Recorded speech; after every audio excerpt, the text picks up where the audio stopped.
Apa sih yang kita inginkan untuk masa depan? Keluarga yang sehat, pendidikan yang merata, akses untuk air bersih, ekonomi yang kuat, atau lingkungan yang terawat. Semua itu adalah cita-cita kita bersama. Melalui Sustainable Development Goals atau SDGs, negara-negara termasuk Indonesia telah turut serta dalam mewujudkan tujuan bersama tersebut. Indonesia sendiri sudah membuat banyak pencapaian seperti tingkat kemiskinan yang terus berkurang, akses pelayanan publik yang semakin baik.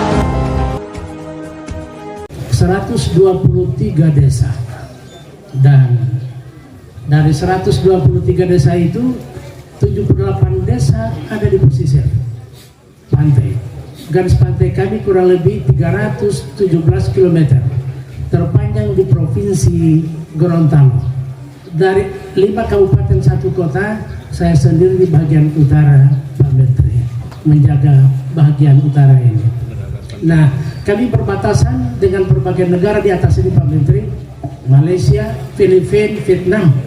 Jadi kami berada pada posisi perbatasan. Dan alhamdulillah di Gorontalo Utara, semua angkatan ada di Gorontalo Utara, darat, laut, udara, dan kita punya 2 radar angkatan laut maupun radar angkatan udara. Kami ada kurang lebih yang SDGs itu sudah 80 desa.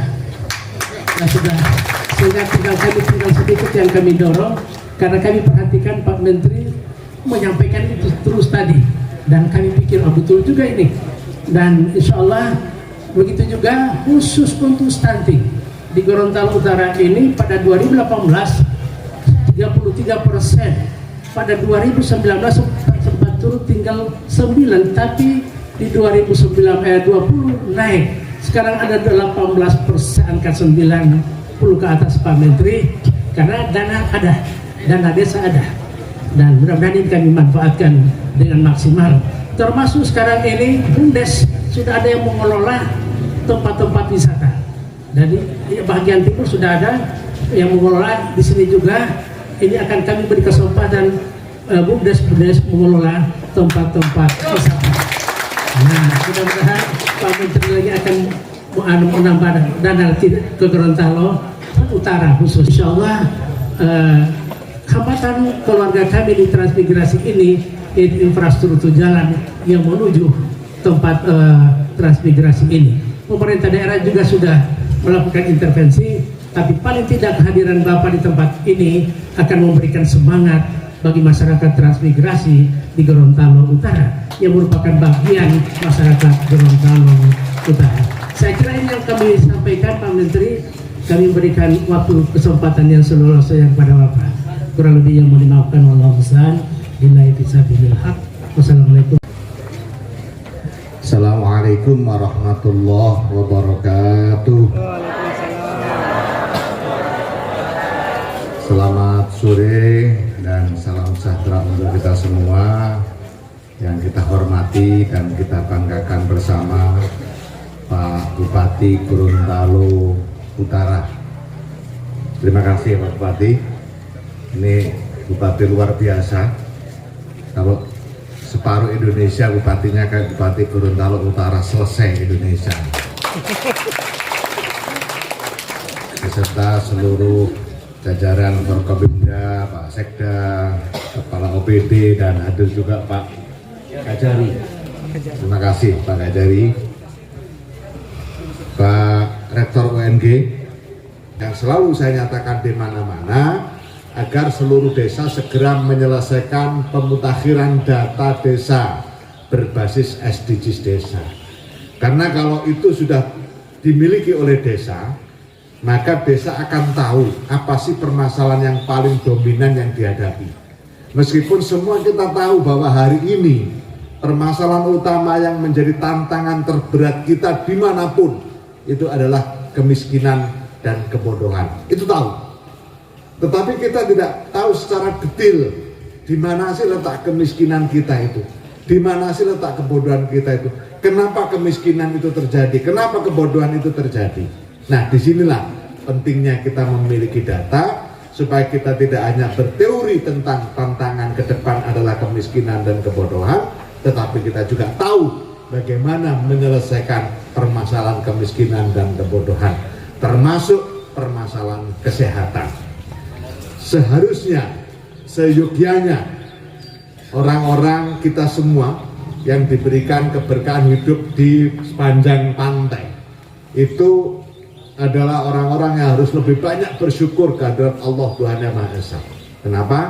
Karena kita ditempatkan di daerah yang banyak sekali sumber daya alam yang sangat berguna. Bapak Ibu sekalian, kalau kita telusur sejarah dimanapun dia, orang-orang pintar di dunia, orang-orang hebat di dunia, itu kebanyakan itu bersumber atau berasal dari wilayah pesisir. Kenapa seperti itu? Karena di pesisir ini tidak akan ada kekurangan gizi. Tapi ketika di gunung, orang tidak bisa makan di gunung, yang bisa dimakan ubi-ubian. Nah, ubi-ubian itu tentu jauh kualitas kandungan gizinya dibanding dengan ikan yang ada di laut. Ada dua hal yang harus terus menjadi perhatian kita. Yang pertama tentu bagaimana segala permasalahan di desa ini selesai, utamanya dengan memanfaatkan dana desa. Kemiskinan bisa tangani dengan baik, kesehatan bisa dikelola dengan baik, pendidikan berkualitas diupayakan semaksimal mungkin, dan tentu kunci yang berikutnya adalah urusan ekonomi. Bagaimana ekonomi di desa memberikan daya dorong yang bagus bagi keberhasilan peningkatan kesejahteraan warga masyarakat. Nah, ekonomi yang kita bangun dan kita upayakan hari ini adalah melalui BUMDes. BUMDes, Bapak Ibu sekalian, Pak Kepala Desa, para pendamping desa, alhamdulillah BUMDes ini sudah jadi badan hukum. Karena sudah jadi badan hukum, maka orang desa bisa melakukan apa saja hal-hal yang produktif dengan menggunakan payung BUMDes. Di regulasi-regulasi disebutkan, misalnya pengelolaan air skala nasional oleh BUMN, pengelolaan air secara regional, provinsi dan kabupaten oleh BUMD, sedangkan badan usaha milik daerah. Sedangkan pengelolaan air di level desa oleh BUMDes. Itu artinya kedudukan BUMDes itu sudah sama dengan BUMN, sama dengan BUMD. Levelnya saja level desa. Ini kekuatan hukum yang sudah dimiliki berkat kerja keras Pak Presiden Jokowi mengegulkan Undang-Undang Cipta Kerja.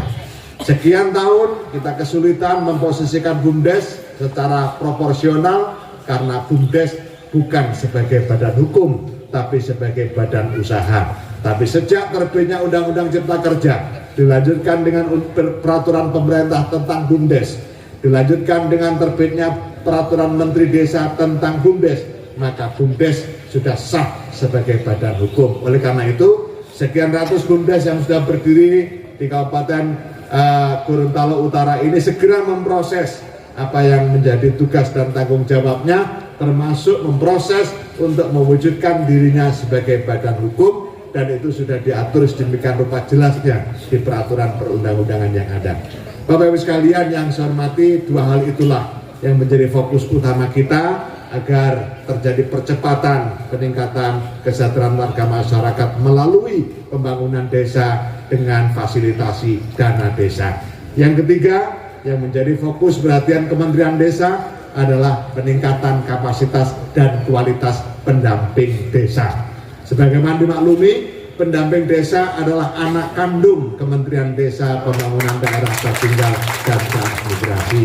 Oleh karena itu, kita cermati betul kinerjanya hari ini yang dulu-dulu tidak begitu cermati, sekarang kita cermati. Tapi konsekuensi dari pencermatan itu insya Allah tahun 2022 meskipun sedikit akan tak ada tambahan rezeki untuk pendamping lokal desa. Pendamping lokal desa dulu, pendamping desa nanti berikutnya, apalagi TA berikutnya lagi, apalagi KPW nanti belakangan. Nah, jadi kita upayakan, kita fokuskan dulu ke para pendamping lokal desa. Oleh karena itu saya mengajak kepada seluruh pendamping desa di level manapun untuk terus berupaya melakukan pendampingan secara maksimal agar terjadi percepatan pembangunan di desa-desa kita. Bapak Ibu sekalian yang saya hormati, itulah yang bisa saya sampaikan. Salam hormat kami kepada seluruh keluarga yang ada di rumah. Mohon doa restu, mudah-mudahan amanah yang dibebankan kepada saya untuk melakukan percepatan pembangunan desa dan pedesaan di Indonesia, mempercepat pengentasan daerah tertinggal dan memperkuat daya dukung daerah transmigrasi diberikan kemudahan oleh Allah Subhanahu wa taala. Terakhir saya pesan kepada kita semua untuk terus-menerus menjaga kesehatan. COVID-19 masih ada. Hari ini bahkan di Jakarta naik lagi. Oleh karena itu selalu pakai masker, ya, jangan berkerumun, dan selalu cuci tangan pakai sabun dan air mengalir. Mudah-mudahan Allah memberikan kesehatan kepada kita semua, keberkahan hidup kita, dan senantiasa kita diberikan peluang untuk mempersiapkan diri memasuki kehidupan akhirat yang lebih baik.